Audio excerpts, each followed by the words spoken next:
Let's try this again. Hey, we're working. Right on. Welcome back, everybody. Hello. It's been a while since we've had a guest on. Yes, it has. Basically, because this...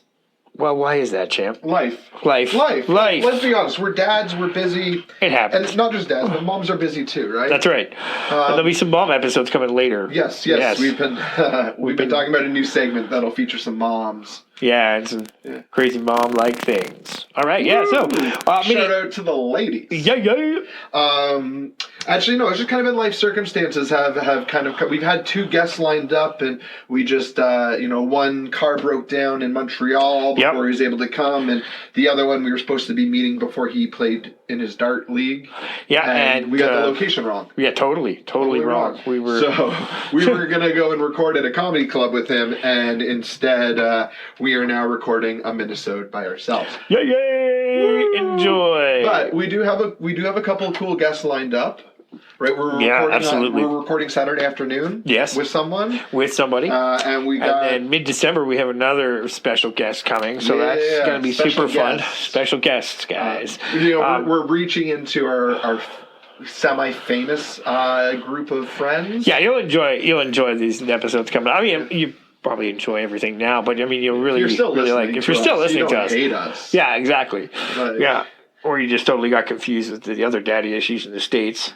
There's a few daddy's issues, because you know how... So we just did two shows. We did the Vimy Brewing Company show, and we did the Whippersnapper show, and on it said featuring Matthew Champ and Chris Kingsbury, hosts of the Daddy Issues podcast. Yeah. There is a podcast that is called the Daddy Issues Podcast. Oh. And they actually liked all the photos of it on Facebook. And I was like, oh, they think we're stealing their name now. Oh, well. Just in the same way that we're like inadvertently being like douchebag McDermott. Yeah, totally. So the kettle has come full circle. It's coming back on us. Oh yeah. But no, we got some fun stuff coming your way. So thank you for coming back and checking out. We just want to keep producing content and getting together and hanging out. Yeah, for sure. It's our one night of the week that we have an excuse to drink a little bit of beer. A little bit more bit of beer. Yes. What are we drinking tonight, Chris? This is a big name company. I feel like we shouldn't even really name them. For sure. It rhymes with semen. You know what? You guys figure it out. It's not bad. It's good lager. They've been doing beer for a long time. I didn't get the regular lager though. No. Okay. Yeah, it's nice. It's crisper. It sure is. Yeah, because they've got like kind of a mini craft line where they do seasonal brews. So I like their seasonal stuff. I don't like their coffee porter, but other than that, their seasonal stuff. Yeah, there's not many coffee porters that I'd be really into for sure. So, what are we talking about today, Chap? What's our Minisode about? Well, we want to address we want to talk about safety a little bit. Safety with kids, how we can help keep our kids safe. Some tips and tricks around the house, just around outright. The house. But we've talked about safety online. We've talked about safety in regards of abuse in some certain ways in episodes. Yeah. We've talked even about safety in the ways to talk to our kids about certain things. Absolutely. So I think about drugs. Mostly about drugs. Mostly about drugs. In our pilot episode, which I was supposed to drop yesterday and didn't drop because I figured we'd record something fun and put it up. In our pilot episode, we also talked about the scary dreams that your kids have. Right. Reality. Yeah. Their little ghost adventures and how to talk to them about that. So. Yeah, they have some. We'll drop that. We'll drop that eventually. Don't you worry. The thing is, we want to also kind of talk about physical safety. And this kind of came to a head for me this weekend where I suddenly realized for a moment, I could have potentially put my baby in an unsafe situation. Right? And now this isn't like a CAS story.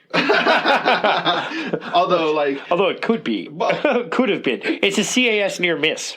Well, the potential for danger was there, but it didn't happen. And it wouldn't. I would not have been found liable in any. No. Yeah. Okay. No. But it's. We live in Canada. We have a lot of American listeners, like Los Angeles, California area. So it's cold up here. You know that. You know that the one thing about Canada is that we all live in igloos, have a pet penguin, and the ones that do drive have to have winter tires. Yeah, winter tires.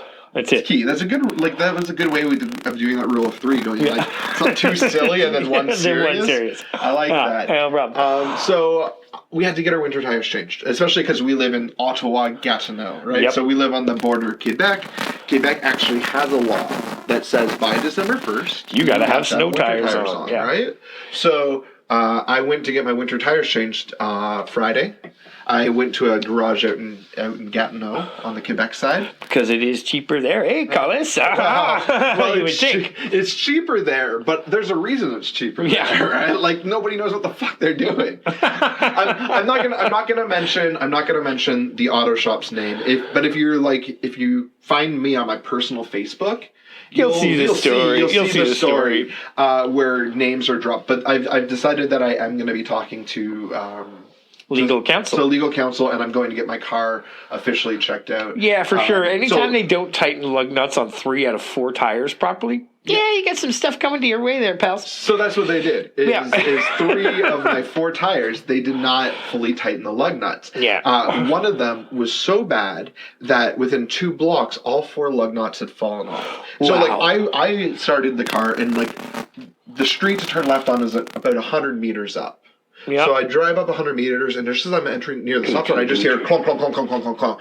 And I'm like, okay, well, I can't stop on this street because this street is just full of cars already. So I turn left, and when I turn left, it was it got worse, clunk, clunk, clunk, clunk, clunk. And so I quickly turned right into the next side street and stopped my car. And as I stopped my car, my front left tire came dislodged from the car. Oh. So it didn't fully fall off, but it came out. Yeah. And my front went down hard. So I'm realizing I'm only about 250 meters away from the shop. So face. Well, no, I'm not turning the car. Yourself. So I threw the 4-ways on, and I went back, and I was like, hey, my tire pretty much just fell off down the street. And the one guy that had been working on the car, he didn't recognize me. So he's like, yeah, no, we're really swamped today. It's tire changing season.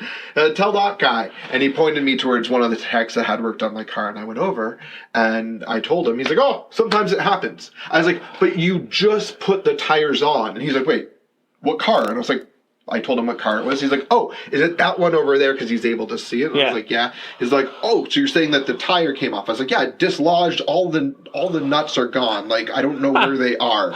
And so this guy and the other guy, we go over to the vehicle. We see, oh yeah, there's no lug nuts left on the front. So we're walking up and down the street. We find them scattered up and down the street. Wow. And we go to put them on. So he finally, they jack the car up, they put it on, they tighten as much as they'll go. And I was like, hey, before we're done here, can you check the other tires? Yeah. And so they went around and checked the other tires, and 3 of the 4, the lug nuts were loose. And let that be a lesson out there, mechanics. Torque mark your fasteners. Now, that's a foreign thing for Champ to hear. Yeah, that's the new language. Torque marking your fasteners means before the tires came off the car, you take a pen and you mark exactly on the bolt as well as the lug nut where that torque was set. And if it doesn't tighten up to that in the last point, you haven't torqued your bolts down. So here's the thing is the one mechanic, the one who actually came and was very helpful, he was he threw the other guy that worked on my car under the bus so hard. He was like, this guy is awful and he should get fired and he needs to be fired for this. And I'm like, okay. And meanwhile, this guy keeps coming up going oh, sometimes it happens. Thanks for not being mad about it. And I'm like, okay. But inside, I'm like, if this had fucking happened on a highway or when I was on the bridge crossing back from Ontario to Quebec, or Kate and Maddie were actually going to come out with me, right? Yeah. They were originally going to come out, and then we were going to go get something to eat while the tires are being changed, and then we would go back home. So if Maddie had been in the car, right? Yeah, that's not good. And my front driver wheel going off, imagine if I was going 60, right? I was lucky I was only going down side streets at 20 and just, being able to But the moment you heard it, you're like, something is wrong with my car. Yeah. So wobbling like that. So anyway, long story short, safety. Yeah. I posted about it on Facebook and the sales rep got very angry. Enjoy that. It's the biggest troll with the worst grammar from someone who's trying to defend somebody who did something wrong. So anyway, we're going to move bizarre. We're going to move on because I've reached out to some legal some people in the legal field. Scandinaro. One of them has connected me or is connecting me with a lawyer in Quebec.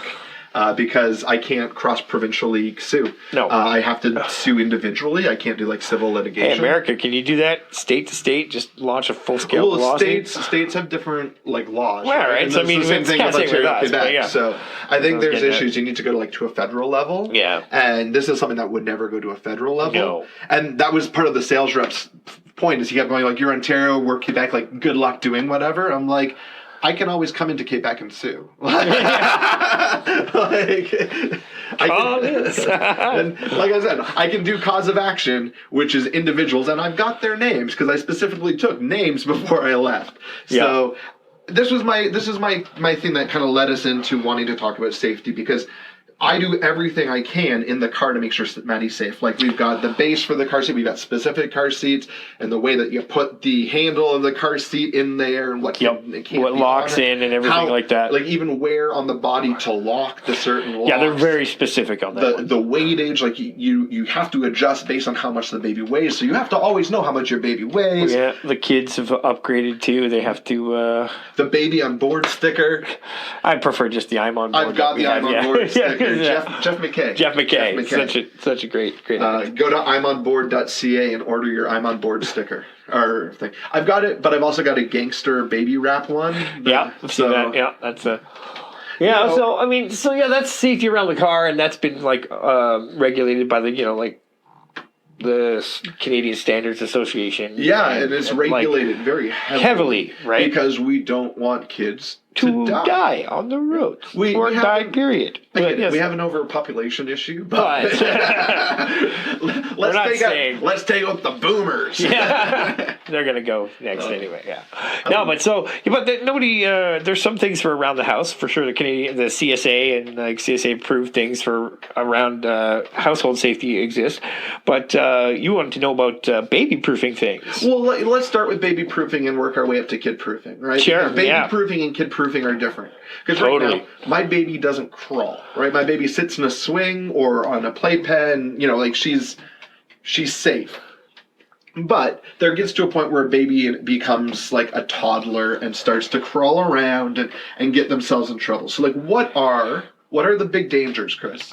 Big dangers: falling from stairs, pulling things off of shelves, having shelves not secured and tethered, causing things to fall off of them when they pull themselves up, debris on coffee tables, outlets. Some people get, they look like little fun. It's not just Homer painting bunny rabbits on them. Kids are like, what is that? And it equals, a shock, lightly cooking their insides. What else we got? What about in the kitchen, right? You got elements or the stove. And it's really bad for us right now. We're constantly having to tell Eddie and Erica to slow down because the only access to the playroom is next to the stove. And right next to the kitchen. So they're constantly running through there. They're getting better now. But Eddie, at his birthday, his best friend turned around and caught a beaner of the cabinet, bumped into me, and I hip checked him into the cabinet, and he got it literally right between the forehead, just bam. No, it was funny. Now that you look at it, it was horrible when it happened. But man, now that you think about it, how did the kids' parents react? They were just don't be running through the kitchen. That was legit because he was running. I was like, man, you're running through the kitchen. We told you not to do that. And they were like, yep, don't do it. This is their middle child of 5, too. So they're gosh. So, they could stand to lose one. Sorry, that's not cool. No, especially right now we've seen a lot of Kate's following a lot of people on Instagram, these little children that have were born with serious illnesses. Man. And it's heartbreaking. There's a safety thing for her. For her psyche, it's heartbreaking, but just... She's following this young 3-month-old that's going down to sick kids in Toronto because she's got a massive brain tumor. And she's she's the same age as Maddie. And I'm like, this is awful. This is horrible. You need to say a prayer and then check it and then kind of put it off of your Facebook feeds. Or you know what? Actually, what we're gonna likely do is donate. So they're doing a GoFundMe page, but also they're doing a meal train. So anybody in Ottawa can actually sign up and take them a meal. So I think that Kate's looking at signing up. He'll post the link when he posts the this episode, guys. You know what? I don't know if I will. I'll have to find it. Matt doesn't want to do a work for a sick kid, everyone.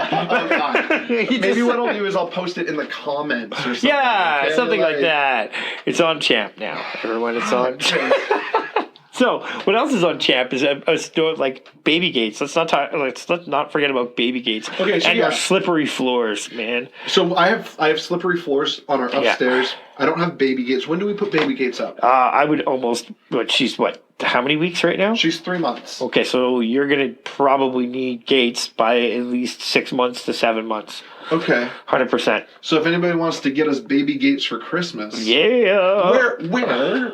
And I know kind of the answer, but you've done this multiple times. Where are the best places in the house to put baby gates? Bases of stairs, blocking off hallways. Going up or down or both? Depends where you're spending most of your time. If it's down, basically, you don't want them going up the stairs without you seeing it. Okay. Eddie, he was 7 months old, and we had a really steep staircase in our prior. He, actually, we didn't have a gate yet. Hadn't bought one. He pulled away the playpen that was blocking the base of the stairs. And he pulled it in such a way that Amanda's peripherals didn't see it was gone, and then he buggered off up the stairs. Okay. And he did the whole staircase. And what goes up must come down. No, Amanda finally saw that he wasn't in the room and that the thing was slightly ajar, and then she was all like, "Oh my God, Eddie, look what you've done!" No, she didn't freak out or anything. Yeah. She didn't want him to scare him, but he, at 7 months old, was on top of the stairs. Okay. 2 weeks later, when I put the gate in, he was in full-blown run mode. He ran at ridiculously early. He just was gone. At the base of the stairs, the banister and the main handrail on that side was a big, sharp wooden block. Very old. The house was built in the 40s. Had very sharp corners onto it. Very nice detailing into it. And he came around the corner, slipped in such a way that he cracked his forehead onto it.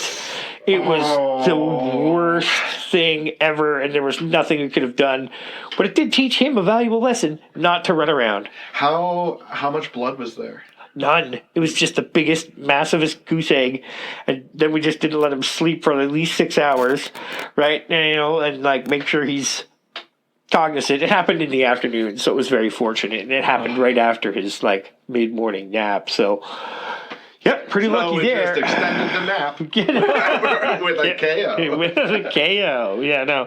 So it's very important to get these things in place. Now, there are so many different types of baby gates, right? Yes, there are. We're not going to do any ads for specific brands or anything like that, but there are different styles. There's the styles that suction to the walls. There's the gates that you can install. There's the ones that are zipper, you can slide them across. I'm not necessarily anything ones. Usually the ones I found that worked the best were the simplest, and they were made of metal. Okay. And they had a hinge swing with a locking pressure lock. Okay. Basically, when you put it in there, a spring went over the top, and you couldn't move it. For as far as temporary gates, ones that you could take with you to someplace, which are very helpful for when you get a bit older. You want the ones that are an adjustable compression, so you put them tight to the opening, and they'll be able to push the thing down and lock it. And they're solid plastic. So I had one of those, but it was a wooden one. Okay. And the reason I got it was when I was living out in Carleton Place and Kate and I started dating, my cat had never met a dog before. Right. So I wanted to do a let them meet through a gate first, so that way my cat could feel safe to come out. And Riley is super energetic, so Riley can't be hey, what's going on, cat? However, I had so many issues adjusting that pressure against the wall that they kept falling down because maybe I wasn't doing it properly. Are they hard to install, or am I just stupid?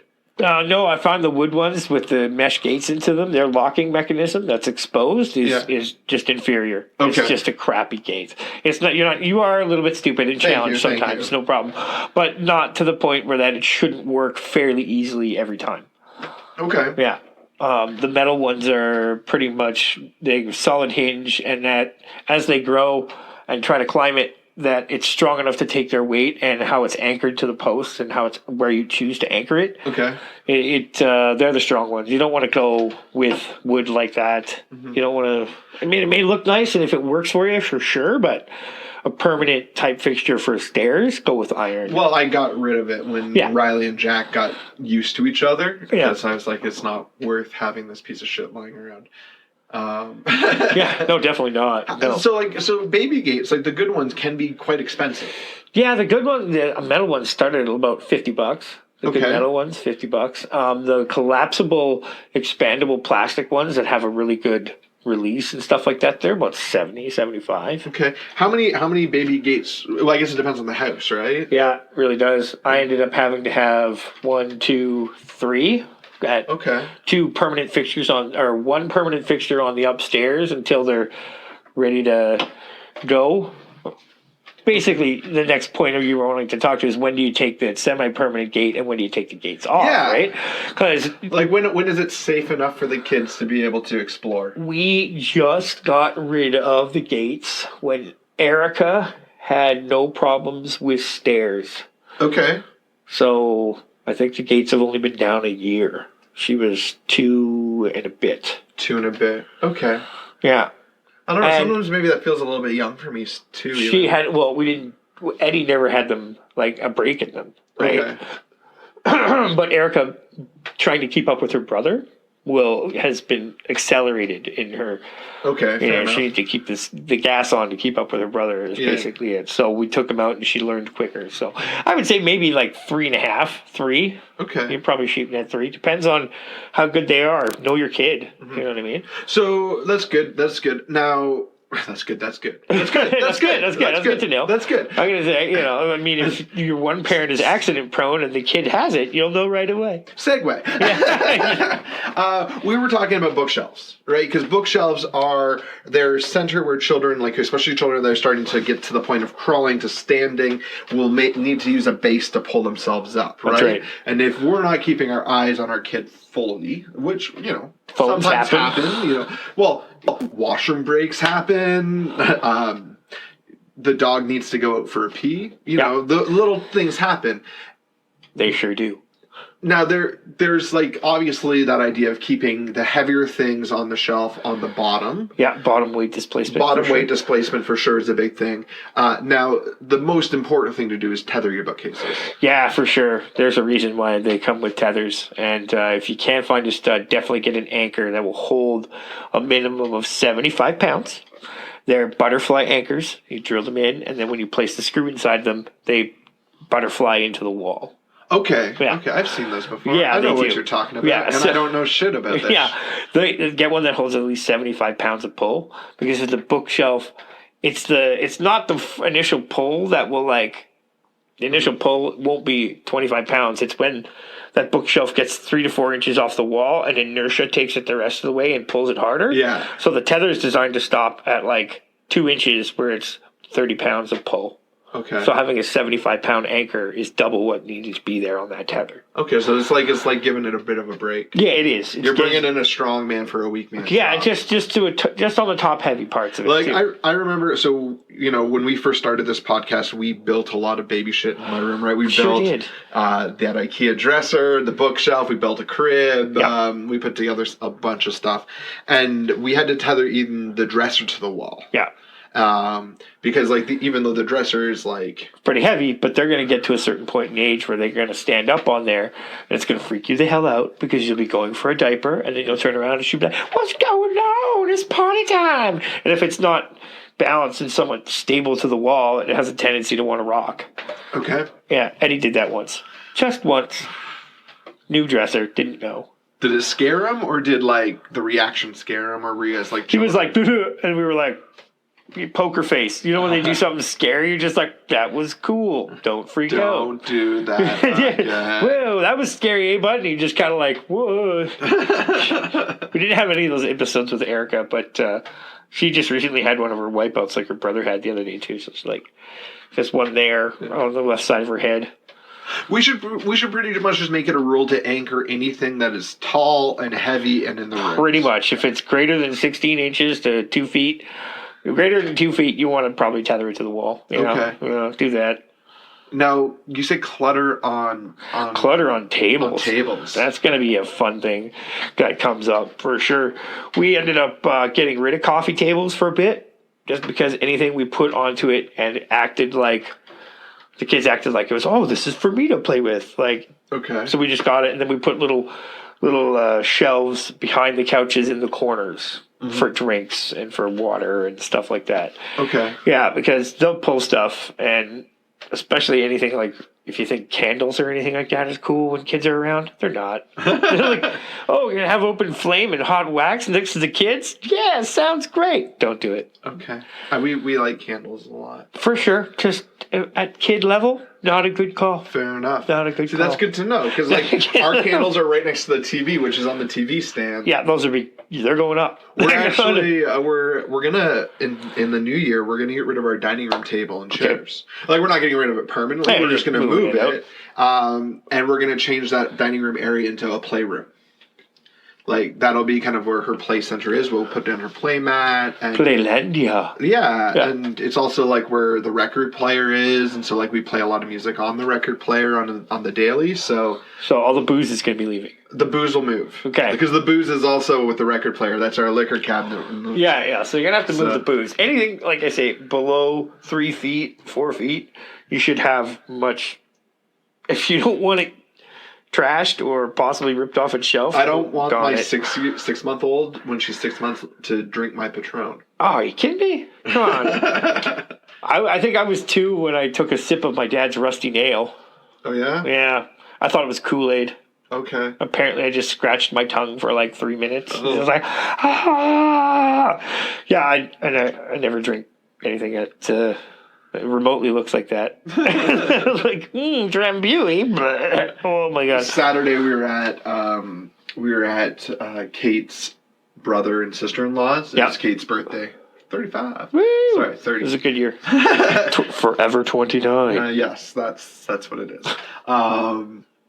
And I sat down at my can of beer on the coffee table, and the 2-year-old just comes up and picks it up with both of his hands, and like goes to take a swig of it, and me and his dad are just like, no! We both reach in. I was like, all right, not gonna set that down there anymore. Well, you guys are good parents. I never got to Eddie by the time he took a big swill of beer. Oh yeah, you got a big swill in. Yeah, and at first he snapped his head back, and then he smiled at me, like just smiled, like I did something I know I shouldn't have. And he would always try to go for like the good beer, like Stella's, and like Mom would have a Bud out. He wouldn't go for that. He already had a refined palate. From my first sip as a 4-year-old, I knew I loved beer. Gonna have to carry de-alcoholized stuff in the house. No, they're not even pop drinkers. They're carbonated water drinkers. Yeah, you guys would do the bubbly stuff, right? Yeah, for sure. Yeah.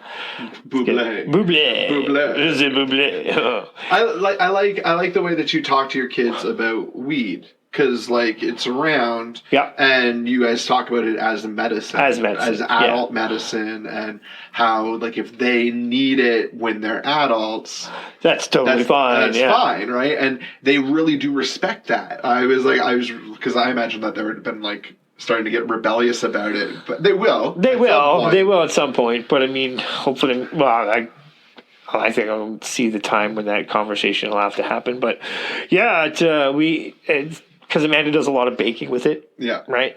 And anytime that we're making, marijuana cookies, brownies, and all sorts of things like that, it's important to have the kids version. You do the kids version first. Just make sure they don't get mixed up. No, there's two. Like when she does Rice Krispie treats, kids ones always have sprinkles. Okay. When you do, she used to do sprinkles on her adult ones too, because I remember the first few batches I got sprinkles on mine. So yeah, you also got caramel drizzle too. Oh, the caramel chips. Yeah. Oh. We don't do that so much anymore. It's a little bit of an extra step. But when doing cookies, Amanda gets the oven hot with the kids on the first round, so she doesn't have to wash the pans. Okay. So she does the kids' cookies first, and then she does the adult cookies second, smart. right? That's so she smart. just does it that way. And then she'll know, and all the kids' stuff gets put there, and then she starts the next round. Fair enough. Yeah, it makes sense, right? And that's also safety. Yes, no, that is safety. We're tying it right back on it. Yeah, actually, safety in the kitchen, absolutely. Like, I know that there's a lot of other safety things that we're missing. Because, there's safety at bath time. Obviously, like, not leaving your kid unattended in the tub is a huge thing. Doesn't matter how, up until it's inappropriate for you to be there, you should be there. You should be there. Yeah. It's about eyes on. Yeah. And that's because, they slip, they crack their head. Who knows? Well, they slip, they crack their head, or they swallow water the wrong way. Because there's secondary drowning too, right? Secondary drowning, which doesn't even look like primary drowning, but happens later on. Yeah. And that's when you swallow water into your lungs, and you've got like a bit of water in your lungs, and you start to kind of choke. But it happens later on. Yeah. Whenever I used to be a lifeguard. Yeah, I was gonna say you're lifeguarding pretty hard right now. But there's something to think about. No, it definitely is. Yeah, there's all sorts of aspects like that. Then there's like the electrical safety aspects, and there's like cover plugs and drawer pullers and like cover plugs are the easiest baby fixing thing in my head. But I tell you, if your kids are all inclined, they're going to pull that shit off immediately. They're like, oh, this is neat, and they'll figure it out. They're like raptors. As a kid, I remember actively pulling the cover plugs off myself. Yeah, you're just like and I'd because they have like those faces, right? Like the eyes and the nose, so I'd have them talk to each other. Yeah. Yeah, I was not a safe kid. No, a lot of people were not safe. And I mean, there's many comedians who've done bits on like ridiculous toys that used to be around, right? Yeah. So, well, and even like the talking with like the people like the generation above us when cars didn't have proper seatbelts. Yeah. Meanwhile, now we're like, you can't even buy a second-hand child seat. That's against the law. There's date stamps on it. Right? As long if they're past the 5 years, you have to cut the cord. You have to literally cut it, and if not, it's against the law. Yeah, it really is. It's like Meanwhile, it's like back in the 70s, it's like, just hold on to my beer, and you know what? Like if we're spinning out, grab your mother's arm or something. Yeah, no, exactly. Where you could the 80s car seats came in, and they go, you can get a car seat, but then they were like passing them down. So the plastic would be faulty. You'd get car seats that were like 10, 12 years old, and I bet you the plastic was still good, and I bet you it was still there, but I bet you there was just that one incident where it wasn't, and that's why they were like, nope. Well, yeah, it's about, once again, it comes down to being about safety. About safety, for sure. So, any other safety things we want to touch on? There's lots of safety stuff. You know what? If you want to write in or comment about any safety hacks or tricks that you found around the house, please let us all know. We'll share them. We'll get them up there. Yeah, you can find us on Twitter at wegotdaddyissues, on Instagram at wegotdaddyissues, Facebook we're just Daddy Issues with Champ and Kingsbury. Find us on iTunes, Spotify, Stitcher, Podbean, Google Music, plus things, whatever. We're everywhere. We're on everything. Did I say Spotify? No, you didn't. Oh, Spotify. Did I say iTunes? I think you did say iTunes. You started with iTunes. I started with iTunes. You're a Mac guy. You started with there. Kate's a Mac girl. Right. We were going to use Aphonic instead of GarageBand. Right. But then Aphonic became impossible to figure out how to use because I'm stupid when it comes to technology. Fair enough. Yeah. This is why I'm like, don't make me put fucking links on shit, man. Oh, yeah. Search her out, too. Donate anytime you can. Yeah. When Kate listens to this, she might come and comment on it and be like, it was this, people. Calling on Kate. On Kate. All right. I have delegated a task. So, Kate, when you're listening to this, if you're listening to this, you have a job to do. Your mission, should you choose to accept it. All right. Thanks, guys, for listening. Yeah. This has been a good mini episode. We got some great guests coming up soon. Yeah, amazing guests. We're not going to ruin the surprise right yet, but we will be in the studio Saturday. Yes. And that'll be fun. Yeah. Thank you for listening. Continue to send us feedback. wegotdaddyissues@gmail.com. We love you. Special thank you to Jacob Pollack for the music. Also, remember, if you are in the Ottawa area, December 4th at the Rainbow Bistro, his eclectic jazz funk band is going to bring the house down. That's right. Rainbow Bistro, December 4th. And it starts at doors at 8:30. And it'll likely only be like $5 or $10. I don't know what it's going to cost, but they're an indie band, so it won't be too expensive. No, definitely not. So yeah, do that. I'm going to be there. I don't know if Kingsbury's going to be there. I don't know. December 4th. That's next week. It's a Thursday. That's next Thursday. No, that's a Wednesday. It's a Thursday. Well, I mean December 5th then. 5th then. The 5th. Yeah. Sorry, I apologize. December 5th. I hope you didn't stop listening. December 5th, the Thursday. Yeah. Hope to see you there. All right, guys. Peace.